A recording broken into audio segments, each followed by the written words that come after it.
오늘 말씀을 듣는 우리 저녁 시간 하나님의 크신 은혜가 함께 하시길 주님의 이름으로 축복합니다. 부흥의 어떤 강사 목사님이 우리 충청도 지역에 오셔서 부흥회를 인도하셨다고 합니다. 그런데 아무리 성도들을 향해서 할렐루야 할렐루야 이렇게 외쳐도 아멘을 안 하는 거예요. 그래서 목사님, 부흥 강사 목사님이 이번 부흥회 망했다 이렇게 생각을 하시고 돌아가는 길에 갑자기 전화가 걸려왔습니다. 그러고 나서 이번 부흥회에 너무 은혜가 넘치고 성도들이 큰 은혜를 받았다라는 전화 연락을 받은 거였어요. 그 목사님이 굉장히 의아했어요. 그래서 반문하신 거예요. 아니 어째 성도들이 할렐루야 해도 아멘 한번 하지 않고 냉담하게 있었는데 그렇게 큰 은혜가 임할 수 있었습니까? 라고 반문을 했더니 다들 하는 말이 뭐냐면은 교회에서 아멘 한 게 아니라 집에 가서 아멘 아멘 하면서 큰 은혜가 임했다라고 했다는 거예요. 우리 충청도에서는 조금 반응이 늦게 오기 때문에 부흥해서 아멘 한 게 아니라 집에 가서 그게 생각나서 아멘 아멘 하면서 은혜를 받았다라는 얘기예요.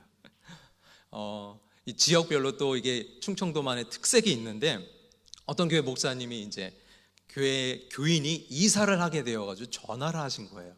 그래가지고 아이고 집사님 집 이사를 하셨다는데 축하합니다 라고 전화를 했는데 경상도 신자는 어떻게 반응하는 줄 아십니까? 경상도 신자는요 목사님이 전화해서 집사님 이사하는 거 축하드립니다 라고 하면요 준비를 했는데 잘 봐주시기 바랍니다. 경상도 신자는 17일 날 5시에 어디서? 하고 탁 끊는다는 거예요. 근데 전라도 신자는 어떻게 얘기하냐면은 아우 집사님 이사 축하드립니다 라고 한다면은 전라도 신자는 이렇게 얘기한대요. 이사 끝나면은 천천히 오시란께 이렇게 얘기를 했다라는 거예요. 자, 근데 충청도 신자는 어떻게 얘기하는가? 집사님 이사 축하드립니다 하면 충청도 신자는요 야 이사했어요 1년 전에 이렇게 반응했다라는 거예요. 뭔가 좀 느리고 천천히 반응한 것 같은 우리 충청도만의 좀 특색이 있는 모습이 아닐까 생각을 해보게 되는데요. 오늘 본문 말씀에 보면은 그런 꼭 충청도 사람 비슷한 사람이 주인공으로 나오고 있어요. 그 사람이 누군지 아십니까? 바로 나다나엘이에요. 오늘 본문 말씀에 보면은 예수님께서 제자를 부르시고 제자를 세우는 그 모습이 지금 나타나고 있는데 거기에 보면은 좀 느리게 반응하는 유독 한 사람이 있어요. 예수님이 부르셔서 예수님이 찾고 있는데도 쉽게 나오지 못하고 천천히 오고 있고 예수님이 그 사람을 초청하고 부르시는데도 오히려 반문을 하는 사람이 있어요. 바로 누굽니까? 나다나엘이에요. 이 나다나엘의 친구인 빌립이 예수님을 만나고 예수님의 부르심에 응답해서 나다나엘을 막 찾아갑니다. 그리고 예수님 부르신 거에 감격해서 나다나엘에게 같이 갈 수 있도록 권면을 하는 거예요. 그런데 나다나엘이 그 빌립을 보면서 뭐라고 얘기하냐면은 나사렛에서 무슨 선한 것이 날 수 있느냐 오히려 반문을 하고 있어요. 즉각적으로 반응하는 빌립과는 다르게 나다나엘은 천천히 반응하면서 오히려 반문을 하고 있다라는 거예요. 예수님이 그를 찾아오십니다. 그리고 나다나엘을 만나세요.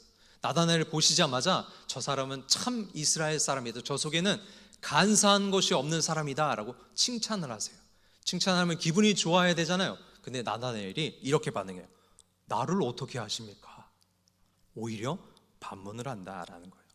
이러한 나다나엘의 느린 반응과 그런 비판적인 시각, 예수님을 향해서 오히려 퉁명스럽게 대하는 모습, 이런 것을 보면은 인품이나 인성적인 모습이 그렇게 썩 좋아 보이지는 않습니다. 약간 성격이 조금 이상할 것 같은 그런 모습이에요. 그런데 그런 나다나엘이 예수님과 대화한 후에 그의 고백이요 심상치가 않습니다. 이러한 나다나엘의 고백을 통해서 드러나는 그의 신앙과 믿음의 모습이요 얼마나 좋은지가 우리가 읽었던 본문 48절과 49절에 나와 있어요. 48절에 보면은 나다나엘이 예수님께 이렇게 반문해요. 어떻게 나를 아시나이까? 그때 예수님이 이렇게 대답하십니다. 빌립이 너를 부르기 전에 내가 무화과 나무 아래에 있을 때 보았다. 예수님과의 단 한 번의 대화를 통해서요 49절에 나다나엘이 이렇게 대답합니다. 랍비여 당신은 하나님의 아들이시요 당신은 이스라엘의 임금이로소이다. 이 나다나엘의 고백이 얼마나 깊고 예수님을 향해서 그 마음과 그 중심이 얼마나 확고한지를 그의 고백을 통해서 우리는 볼 수 있다라는 거예요. 그런데 나다나엘이 좀 느린 사람이잖아요. 인품적으로 봤을 때도 좀 비판적인 시각이 강한 사람이에요. 나사렛에서 어떻게 선한 것이 날 수 있느냐, 예수님이 저 사람은 참 이스라엘 사람이다라고 칭찬까지 했는데 나를 어떻게 하십니까? 좀 성격도 좋아 보이지 않는 모습이었어요. 그런데 어떻게 이런 고백을 할 수 있었을까요? 당신은 하나님의 아들이시오, 당신은 이스라엘의 임금이로소이다. 우리가 읽었던 본문 말씀에 그 힌트가 있습니다. 예수님이 그 빌립을 통해서 나다나엘을 부르실 때 이미 나다나엘을 예수님은 만나서 알고 계셨어요. 빌립이 나다나엘을 찾기 전에도 예수님은 이미 나다나엘이 어떤 사람인지를 만나고 계셨다라고 이미 말씀하고 계세요. 예수님이 대답하여 이르시되 빌립이 너를 부르기 전에 내가 무화과 나무 아래에 있을 때 보았다. 예수님은 나다나엘이 무화과 나무 아래에 있는 모습을 항상 보고 그의 모습과 그의 신앙과 그의 중심이 어떠한지를 알고 계셨습니다.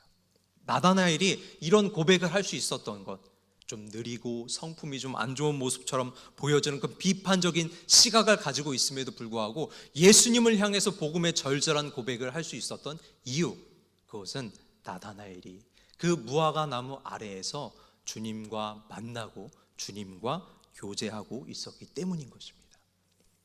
그 당시 이스라엘 사람들은요, 백성들에게 존경받고 백성들에게 높임받는 부류의 사람들이 몇몇 부류가 있었어요. 대표적인 것이 바로 바리새파 사람들입니다. 이 바리새파 사람들은요, 많은 평신도 백성들에게 굉장히 큰 지지를 받고 존경을 받는 그런 사람들이었습니다. 그래서 그들은 백성들 앞에 자신의 모습과 자신의 신앙이 온전히 드러날 수 있도록 옷도 그냥 옷을 입지 않았어요. 분류된 거룩한 옷을 항상 차려입고 다녔습니다. 뿐만 아니라 정해진 하루에 3번의 기도를 꼭 했었고요, 정해진 금식의 예식을 항상 지키던 사람들이 이 바리새파 사람들입니다. 대표적인 것이 이 바리새파 사람들은요, 하루 정해진 3번의 기도를 위해서요, 사람들이 가장 많이 다니는 골목으로 가서 거기에서 나팔을 막 불어요. 자기들이 기도를 시작한다라는 것을 알리는 거예요. 나팔을 막 분다하며 거기에서 하늘 들어서 손을 들어서 기도를 하고 막 사람들 앞에 기도의 행위를 모습을 보여주는 거예요. 지나가다가 사람들이 그 모습을 보면요, 그들의 그 헌신되고 사람들 앞에서 그렇게 열정적으로 기도하는 모습을 통해 백성들은 막 존경의 마음을 품게 된다라는 거예요. 또 한 그룹은 어떤 사람들이 있었냐면 바로 성경을 필사하고 성경을 기록했던 서기관들이 있습니다. 이 사람들은 옷을 항상 길게 느려뜨려 입고 다녀요. 왜 그러냐? 성경을 그 당시에는 두루마리처럼 썼고 사용했었잖아요. 그래서 그 말씀을 읽는 자세와 모습을 다지기 위해서 성경의 두루마리 같은 옷을 입고 항상 다닙니다. 옷을 길게 느려뜨리고 다녀요. 천천히 다니면서 백성들에게 존경을 받고 다닌다는 거예요. 또 한 그룹은 어떤 그룹이 있습니까? 바로 제사장 그룹입니다. 그들은 성전에서 항상 섬기고 거룩한 정결 예복을 입고 있고 백성들의 그 모습을 온전히 드러내서 성전에서 찬양하고 기도하는 모습을 통해서 백성들에게 존경을 받았다라는 거예요. 그런데 이렇게 백성에게 존경받던 바리새파 또는 서기관들 또는 제사장 그룹들이 예수님에게는 심한 질책과 비판을 받습니다. 심지어는 독사의 자식이라는 책망을 들어요. 회칠한 무덤이다라는 비방을 듣게 된다라는 거예요. 왜 그럴까요? 그들은 하나님께 기도하고 하나님을 만나고 하나님께 나아가는 것이 아니라 사람들에게 보이기 위해서 기도하고 나아갔다라는 거예요. 반면에 오늘 주인공인 나다나엘은 어떤 모습인 줄 아십니까? 그는 사람들이 많이 다니는 거리로 나가지도 않았어요. 성전으로 간 것이 아니고요, 거룩한 예복을 입은 것도 아니에요. 사람들이 없고 주변이 조용한 그 사막 저 구석에 있는 무화과 나무 아래로 갔습니다. 이 무화과 나무는요, 그 당시 고대 중동 지방에 있어서는요, 이파리가 쉽게 이렇게 펴지는 화렵수 식물이에요. 그래서 다른 올리브 나무라든지 이런 나무에 비해서는요, 그늘을 많이 만들 수 있는 나무예요. 이 나무가요, 잘 성장하라고 높이 자라면요, 높이가 약 12m까지도 나무가 자란다고 해요. 그러니까 12m까지 나무가 쫙 자라서 활력수처럼 이파리를 쫙 벌리면서 이게 쫙 퍼지게 되면은 아주 큰 그늘이 만들어지게 된 거예요. 나다나엘은 바로 그곳으로 갔어요. 예수님도 성전을 향해 나아가시고 들어오실 때 유명한 일화가 있지 않습니까? 무화과 나무를 봤는데 열매가 없었어요. 그래서 어떻게 해요? 그 나무를 저주하셨던 기록도 복음서에 기록되어 있잖아요. 그게 성전 밖에 있는 거예요. 그러니까 사람들이 많이 있고 사람들이 모여있는 생활의 터전에 그 무화과 나무가 있는 것이 아니라 성전 밖에 좀 외진 곳에 조금 조용한 떨어진 사막에 무화과 나무가 있는 거예요. 나다나엘은 그곳으로 갔어요. 나다나엘이 왜 그곳으로 갔을까요? 거기에서 하나님을 만나는 거예요. 그곳에서 기도하는 거예요. 나라와 민족을 위해서 기도하고 이스라엘 백성을 위해서 기도하고 신앙을 위해서 기도하고 고통받는 자기의 백성들을 향해서 하나님께 부르짖고 기도하는 그 처소가 아무도 없는 조용한 분리된 무화과 나무 아래였다라는 것입니다. 그의 그 느린 성격, 비판적인 시각, 그와 같은 인품적인 모습을 봤을 때는 선한 것 하나 나올 수 없을 것 같아요. 심지어는 이 땅에 오신 예수 그리스도를 만났고 그 예수님이 칭찬하는 그 현장 앞에다가 당신이 나를 어떻게 아십니까? 라고 퉁명스럽게 얘기하는 사람이었어요. 그런데 그는 단순히 그런 불완전한 인품과 성격을 가지고 있는 사람이 아니라 항상 하나님을 만나는 있는 사람이었어요. 주님이 부르시는 곳, 주님을 위한 곳, 주님이 찾으시는 아무도 없지만 그 무화과 나무 아래에서 주님과 만나고 교제하고 있었다라는 거예요. 그래서 그는 고백하는 거예요. 당신은 하나님의 아들이십니다. 당신은 이 땅에 오신 그리스도이십니다. 사진 한 장을 띄워드릴 텐데 한번 같이 보시겠습니다. 지금 보시고 계신 사진은요, 밀라노 두오모 성당에 세워져 있는 나다나엘의 입상입니다. 조각을 한 조각상이에요. 그런데 조각상의 모습이 좀 어떤 모습으로 비춰지시나요? 뭔가 두루마기를 걸치고 있는데 머리에는 머리털이 없고 머리가 홀랑 벗겨져 있는 모습. 다음 사진으로 넘어가겠습니다. 저 두루마기에 걸치고 있는 저 두루마기의 뒤쪽 모습인데요, 저 뒤쪽 모습을 확대한 모습이 다음 사진이에요. 자, 봐보세요. 뭐가 보이시나요? 사람의 얼굴이 보입니다. 왜 나다나엘의 입상을 조각가는 이렇게 조각해서 그 성당에 이렇게 세워놨을까요? 전해지는 전승에 의하면요, 나다나엘은 인도와 아르메니아 일대에서 선교를 하다가 살가죽이 벗겨진 후에 십자가에 못 박혀 고통당하다가 죽었다라는 전승이 전해지고 있습니다. 물론 이 전승 자체가 사실로 입각해서 우리에게 완전히 문서로 기록되고 남은 것은 아니지만, 그럼에도 불구하고 그 지역과 일대에서 선교 사역을 했던 수많은 역사와 그 모든 것들이 전승으로 우리에게 전해졌다라는 거예요. 그래서 그 조각가가 나다나엘의 입상을 조각할 때 참혹하게 살가죽이 벗겨져 있는 모습, 그리고 벗겨진 살가죽을 자신이 두루마기처럼 두르고 있는 모습을 표현해주고 있는 것입니다. 그 두오모의 성당에요, 12사도의 12제자의 입상이 있어요. 그런데 다른 제자들은 화려한 옷을 입고 순백의 옷을 입고 있는 것 같은 모습을 띠고 있습니다. 거룩하고 온전한 모습인 것 같은데요, 이 나다나엘의 입상만큼은 이렇게 참혹하고 끔찍한 모습처럼 나타나고 있어요. 그런데 나다나엘은 이런 순교까지도 감당할 수 있는 사람이다라는 거예요. 생각해 보세요. 살아있는 사람에게 생 가죽을 다 벗겨내고 십자가에 못 박히는 고통을 한번 상상해 보시기 바랍니다. 도저히 상상할 수 없을 정도로 끔찍하고 잔인한 모습이에요. 그런데 나다나엘은 그것을 감당해냈어요.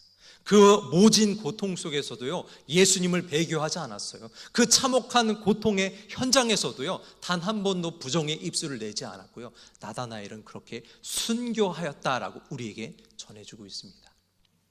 어떻게 이렇게 이 사람이 이와 같은 위대한 순교를 감당할 수 있었을까요? 이렇게 느리고 반응도 느린 사람, 인품적으로도 훌륭할 것 같지 않은 사람, 비관적인 시각을 갖고 있고 비판적인 생각만 할 것 같은 이 사람이 어떻게 복음을 위해서 살가죽이 벗겨지는 고통을 감내하면서 그 십자가상에서 그리스도를 위해서 배교하지 않고 죽음을 견디며 순교할 수 있었을까요? 그는 주님과 만나는 곳이 있었어요. 주님이 부르실 때, 주님을 찾고 싶을 때 나아가서 주님과 만나는 곳이 있었어요. 언제든지 주님과 교제하고 주님과 이야기하고 주님과 함께하는 그 처소와 장소가 있었다라는 것이에요. 오늘 우리가 함께 읽었었던 본문 말씀에는 나다나엘만 나오진 않습니다. 또 한 사람이 나오죠. 바로 빌립입니다. 이 빌립과 나다나엘은 예수님이 부르셨던 12제자예요. 동일한 12제자예요. 그런데 이 빌립과 나다나엘은 예수님이 부르시기 전부터 서로 친한 친구 사이였어요. 처음에는 예수님이 먼저 누구를 부르셨냐면은 빌립을 부르셨어요. 그런데 이 빌립을 부르신 모습을 통해서 나다나엘을 같이 부르시는 모습 또한 성경에 기록되어 있습니다. 그런데 재미있는 것은 뭐냐면 이 성경을 기록한 성경의 저자가 이 둘의 모습, 빌립과 나다나엘의 모습을 서로 상반되게 비교해서 성경을 기술해 놨다는 거예요. 의도적으로 이 둘의 모습을 비교해서 기록하고 있습니다. 예수님을 부르실 때 빌립이 어떻게 반응했습니까? 굉장히 신속하고 빠르고 생산적인 모습으로 예수님께 반응을 딱 해요. 예수님이요, 빌립에게 어떤 가타부타 말도 안 하셔요. 나를 따르라 말했더니 즉각적으로 예수님을 따라요. 변명이나 대꾸하지 않았어요. 그리고 나서 어떻게 해요? 바로 자기 친구 나다나엘을 찾아가서 나다나엘을 초청을 합니다. 얼마나 신속하고 빠르고 생산적인 모습입니까? 반면에 나다나엘의 모습을 보면 어떤 모습이에요?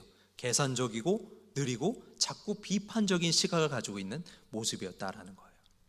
만약에 교회의 사역과 교회의 모든 일들 가운데 빌립과 같은 사람들만 있다라고 한다면 얼마나 좋을까요? 신속하게 대처하고 빠르게 움직이고 생산적인 활동으로 교회의 사역에 동참하고 헌신을 한다. 얼마나 좋아 보입니까?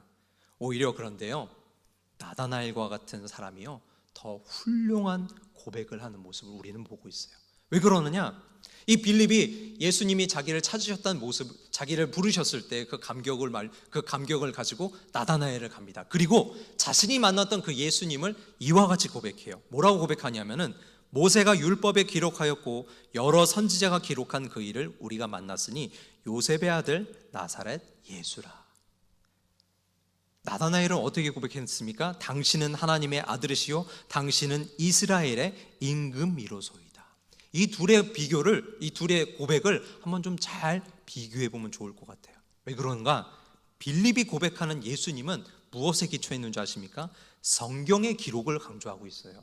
성경에 이렇게 기록되어 있는 예수님을 얘기하고 있고요, 예수님의 신분을 이야기할 때 예수님의 어디의 신분을 강조하고 있냐면 땅의 신분을 강조하고 있어요. 그런데 반면에 나다나엘의 고백은 어떤 것을 강조하고 있느냐?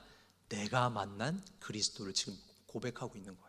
지금 만나고 있는 그 예수님의 모습을 바라보면서 그 만난 예수님을 강조를 하고 있어요. 뿐만 아니라 예수님의 하늘의 신분을 강조하고 있다라는 거예요. 빌립은요, 땅의 신분을 강조하지만 나다나엘은 하늘의 신분을 강조한다. 여러분, 두 고백을 볼 때 어떤 것이 더 심도 있고 진실하게 느껴지십니까? 오히려 빌립처럼 빠르게 반응하고 적극적이고 생산적인 활동을 할 것 같은 사람이요, 오히려 사역의 흐름을 망쳐버리는 경우가 왕왕 있습니다. 그 대표적인 사건이요, 요한복음 6장 5절에서 7절까지 말씀이 기록되어 있는데 예수님의 오병이어 사건이에요. 예수님께서 말씀을 증거하실 때 많은 사람들이 온 것을 보고 예수님이 말씀을 하시는 거예요. 5절에 보면 예수께서 눈을 들어 큰 무리가 자기에게로 오는 것을 보시고 빌립에게 이르시되 우리가 어디서 떡을 사서 이 사람들을 먹이겠느냐 하시니 라고 기록하고 있어요. 지금 빌립에게 묻고 계시는 거예요. 예수님이 이렇게 물은 이유가 6절에 나옵니다. 이렇게 말씀하시면 친히 어떻게 하실지를 아시고 빌립을 시험하고자 하심이라. 여러분, 빌립이 근데 어떻게 반응했죠? 예수님의 이 오병이어 사건 가운데 빌립이 어떻게 반응했습니까? 7절에 보면 빌립이 이렇게 대답합니다. 각 사람으로 조금씩 받게 할지라도 200데나리온의 떡이 부족하리이다. 굉장히 빠르게 민첩하게 반응하고 생산적인 활동을 할 것 같은 빌립이 이렇게 대답해요. 빌립은 신속하고 빠르기 때문에요, 그 사역의 현장을 금방 분석해서 뭐라고 지금 얘기하냐면 예수님 못하십니다. 그러니 하지 말아야 됩니다. 못합니다. 할 수 없습니다. 이렇게 얘기해요. 생산적인 신앙을 가지고 있고 빠르게 대응할 것 같고 검증할 것 같지만 오히려 숙고하지 못하기 때문에 예수님의 오병이어 사건이 불가합니다. 할 수 없습니다. 이렇게 얘기하고 있는 거예요.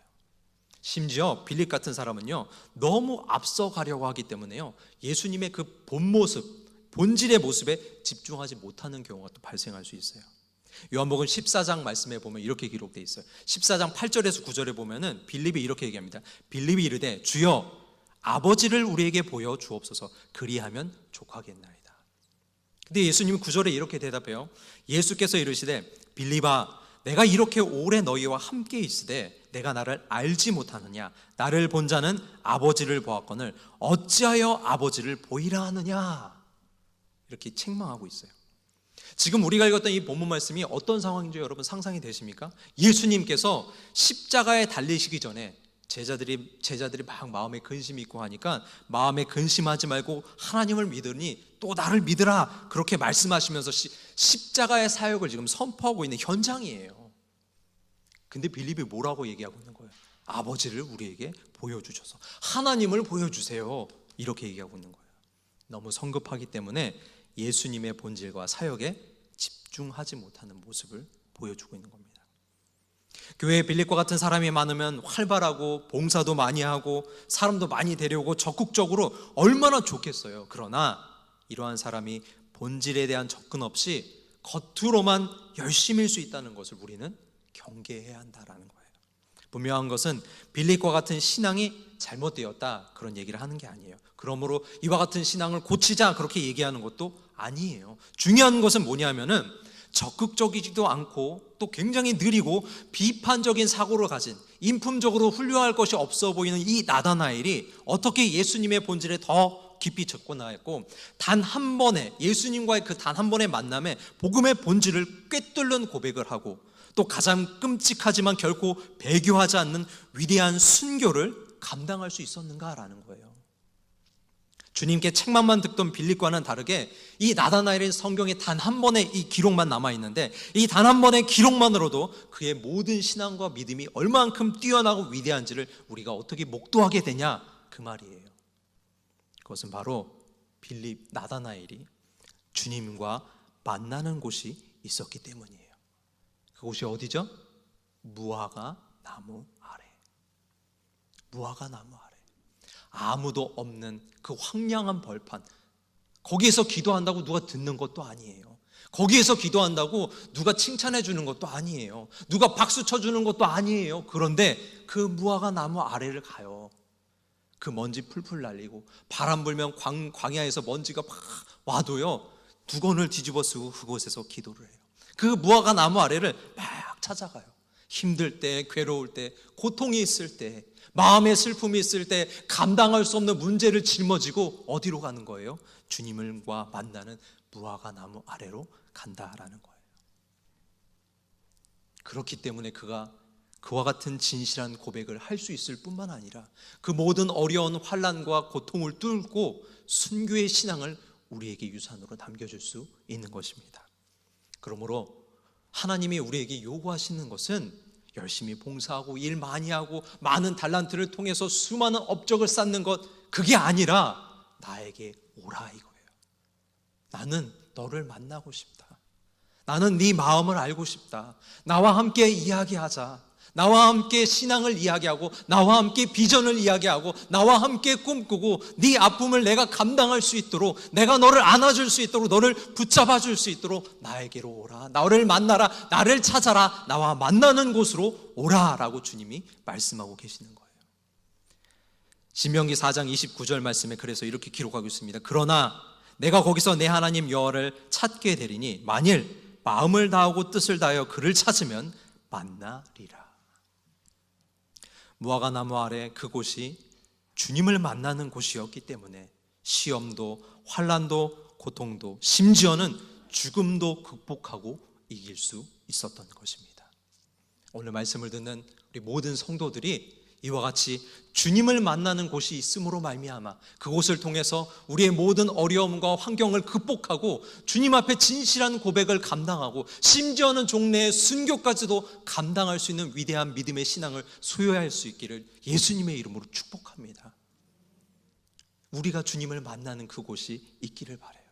그곳이 있을 때, 그때 주님을 만날 때, 거기에서 교제하고 주님과 함께 나아갈 때 비로소 이 모든 것을 감당할 수 있다는 것입니다. 한 가지 예화를 말씀드리고 말씀을 마치도록 하겠습니다. 우리 믿음의 선조, 우리 성결교단의 자랑이죠. 우리 성결교단의 믿음의 유명한 부흥사이고 또 목사님이시고 교수님이셨던 이성복 목사님이 6.25 때 안동에 내려가서 교회에서 집회를 가졌습니다. 그런데 첫날부터 얼마나 큰 은혜가 쏟아졌는지 몰라요. 성도들이요 막 불같은 은혜를 받고 막 뒤집어지고 울고 회개하고 정말 큰 역사를, 그래서 엄청난 은혜를 받았어요. 그런데 다음날 빨치산들이, 그땐 전쟁 중이었으니까 빨치산들이 내려와서 그 신자들의 집을 불사르고 약탈을 해간 거예요. 하루아침에 집과 모든 재산이 다 없어진 거예요. 얼마나 큰 환난을 당하고 얼마나 큰 고통과 실망이겠어요. 마침 집회를 통해서 큰 은혜를 받았는데 집과 모든 삶이 다 없어져 버린 거예요.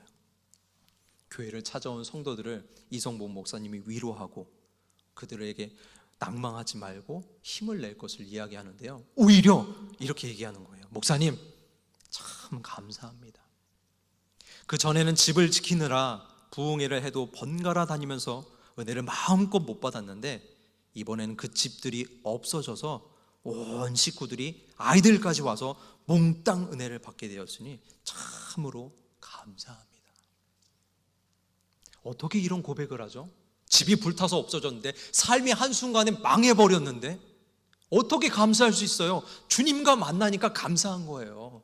주님과 만나는 은혜가 있으니까 감사하는 거예요. 집이 없어져도, 생업이 없어져도, 모든 것이 불타 없어져도 주님과 만나는 그곳이 있으니 행복한 거예요. 감사한 거예요. 그래서 감사하다라는 고백을 할 수 있었다라는 거예요.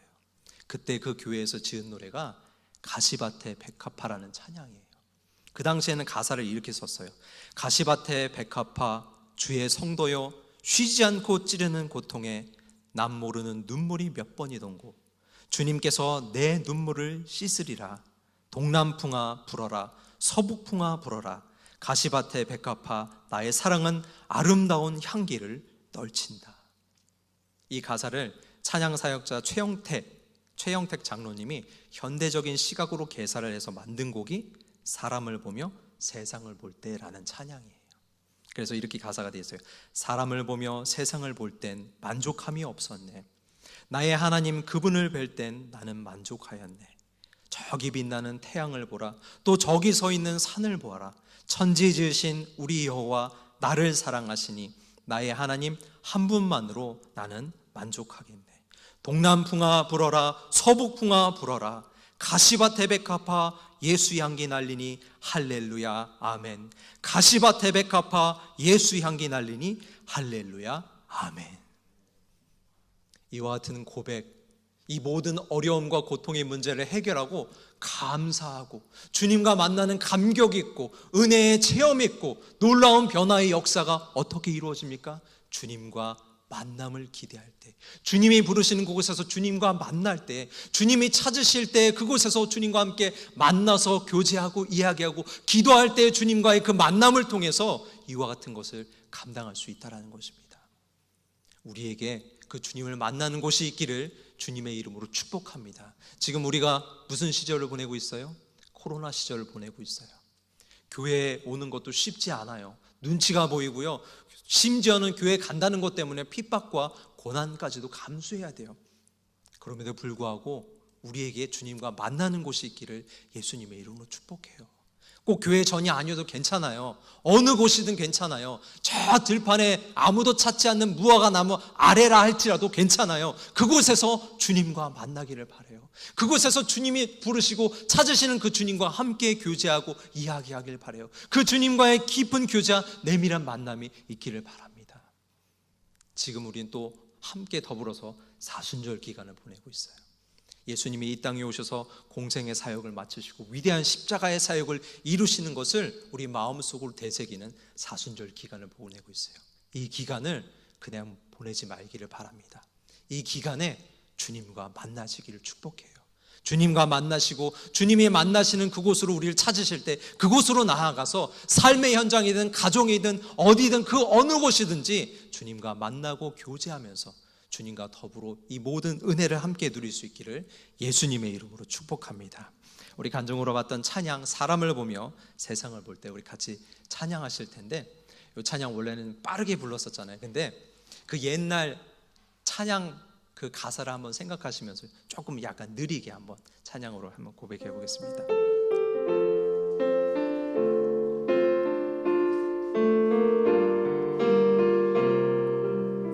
사람을 보며 세상을 볼 때, 사람을 보며 세상을 볼 땐 만족함이 없었네. 나의 하나님 그분을 뵐 땐 나는 만족하. 다시 한번 사람을 보며 세상을 볼 때 만족함이 없었네. 나의 하나님 그분을 뵐 때 나는 만족하였네. 저기 빛나는 태양을 보라. 또 저기 서 있는 산을 보아라. 천지 지으신 우리 여호와 나를 사랑하시니.